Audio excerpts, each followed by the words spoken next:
Good morning, sir. My name is Trisha Lorraine Banado, your student nurse for today. I will be performing peripheral vascular assessment today. It will be checking your blood flow and circulation po. That's okay with you po? Okay, thank you po. Matanong ko rin din, sir, kung may heart disorder po kayo. Varicosities, artery disease po. Yung varicosities po, yung parang vein po sa likod na paa nyo. Okay. Nag-i-smoke po ba kayo o nag-alcohol? May inom po ganun. Okay, hindi po.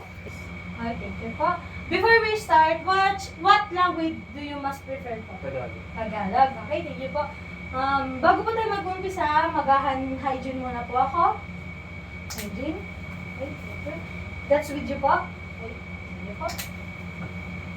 Sir, bago tayo mag-umpisa, comfortable na po ba kayo sa pwesto niya? Okay po, sige po. Okay, comfortable na po ba kayo? Okay po. Bali, ganito yung inipin kami, no? Now po, I inspect the upper extremities po. I'm going to start by looking at your hand and arms po. Inspect the color, symmetry, swelling, and any visible veins or lesions po. Okay lang po siya. Normal lang po. Then, I check your temperature. Po.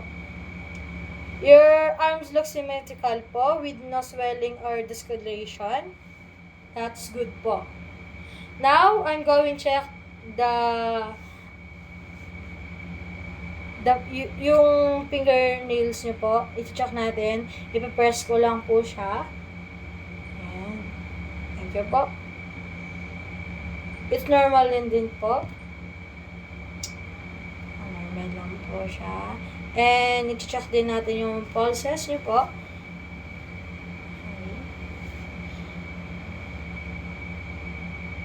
Okay. Normal lang po. Okay po. Then, we are done na po dito sa upper extremity. Now, I will move your legs and feet na po. Sige po, diretso lang po natin. Okay. Dito po, wait lang po. Okay. And, dito po, i-check po natin yung skin color, hair distribution, swelling, lesion, and varicosities po. Yung legs po are symmetrical, no sign of swelling or varicose vein, normal hair, and distribution. Now, I'm going to check the temperature and pulses in your feet and legs po. Na-check ko naman po yung temperature bilaterally.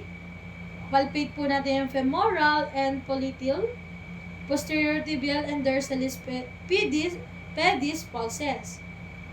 Ipipress natin yung toe mo under 2 seconds. Okay naman po. Then, i-check natin yung edema nyo. Okay, wala naman po. Then, that's all po. Thank you!